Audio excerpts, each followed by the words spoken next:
Hello. It's time for a story. We're going to read about Abram, as you may know him, Abraham. The ham comes later.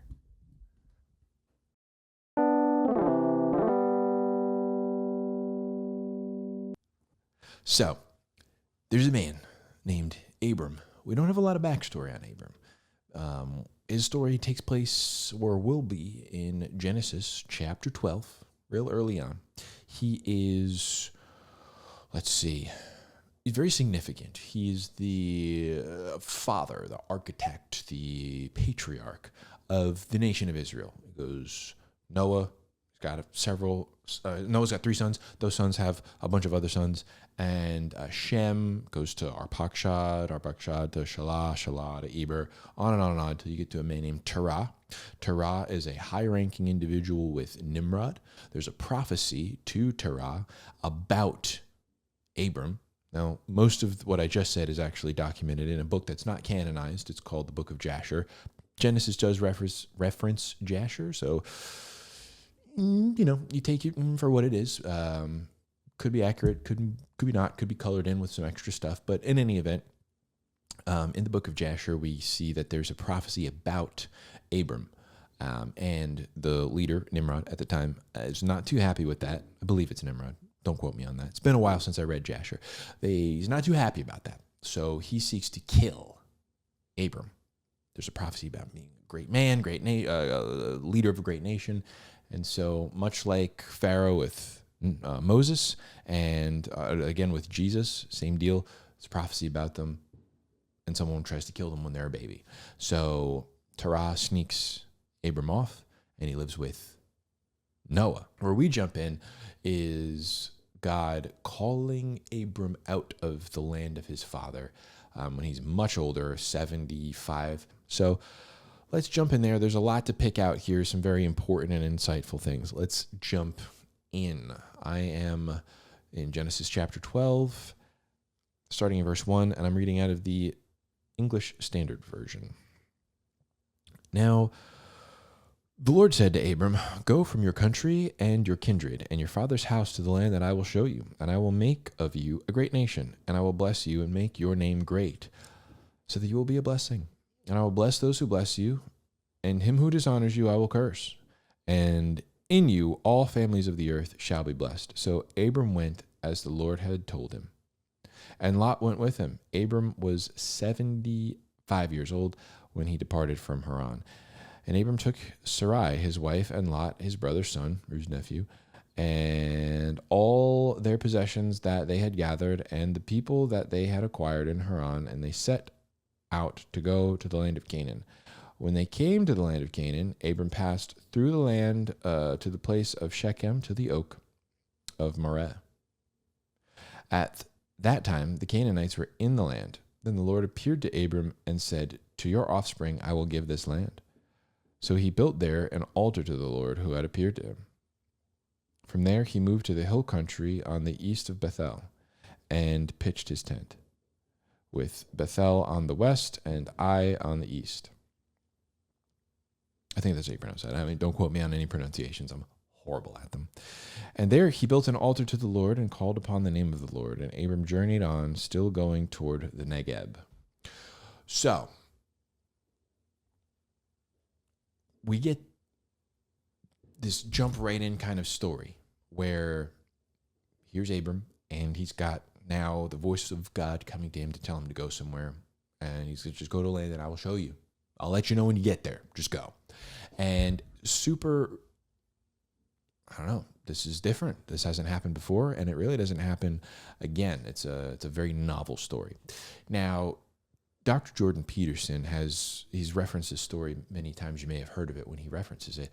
And his insight is always fresh. It's something new, something I've never heard before.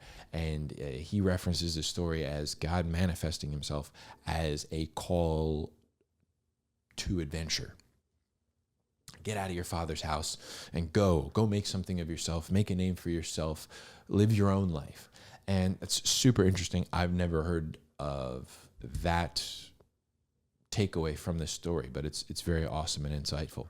Now, there's another crucial one that we need to pick up here, because there's some questions that come up later about the nature of God, and why are things a certain way? Why is there one way? Why is there one truth, one light?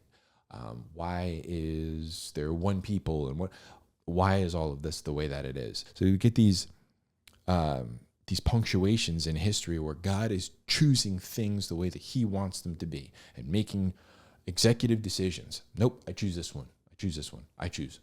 And we start off with him choosing Abram. Now, there's even one before this when there is Cain and Abel, and they both bring their sacrifices, their offerings before God. One is an animal and one is vegetables. God chooses the animal sacrifice, the lamb, because there's a picture in that, right? There's a purpose behind it, because Jesus is going to come as the lamb, not the vegetable. So we see these choices, and this is a really big one, a really bold one, kind of out of nowhere. God just interrupts this man's life and says, you, and you go. So now, what happens right after this is very interesting. It's very human. We get to see a really funny insight. Well, not funny, can be tragic sometimes.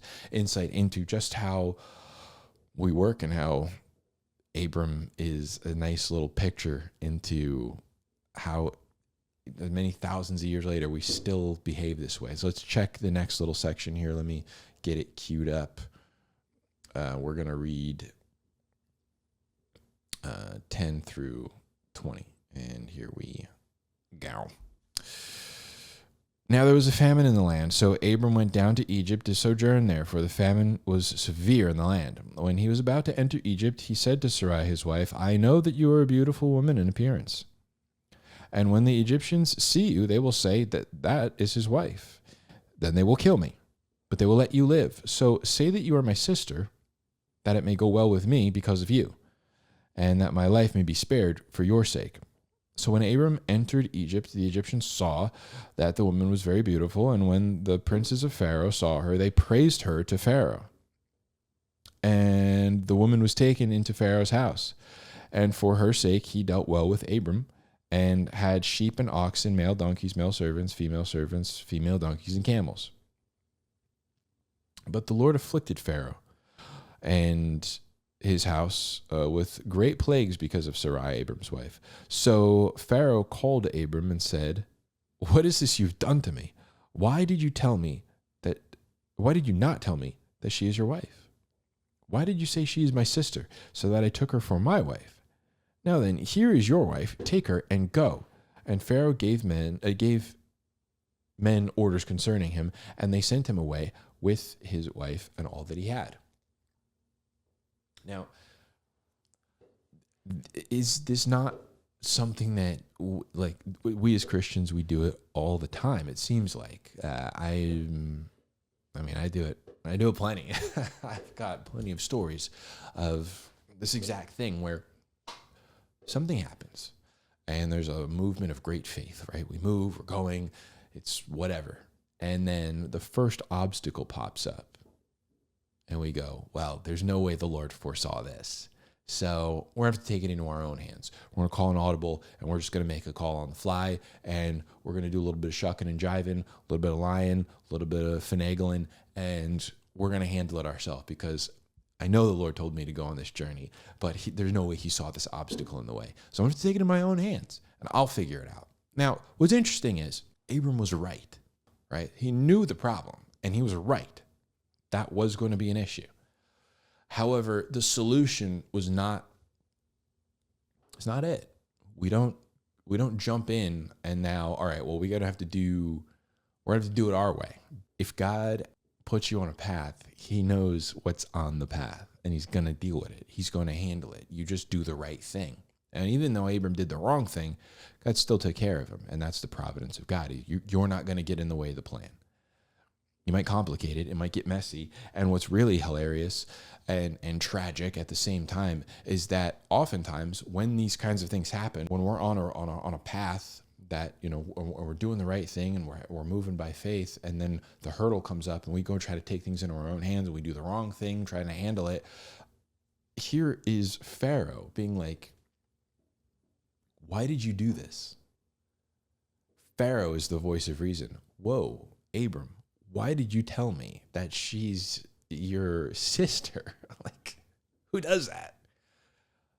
I mean, obviously she's beautiful, so I'm going to take her to be with my group of ladies. But if she was your wife, we could have handled this differently.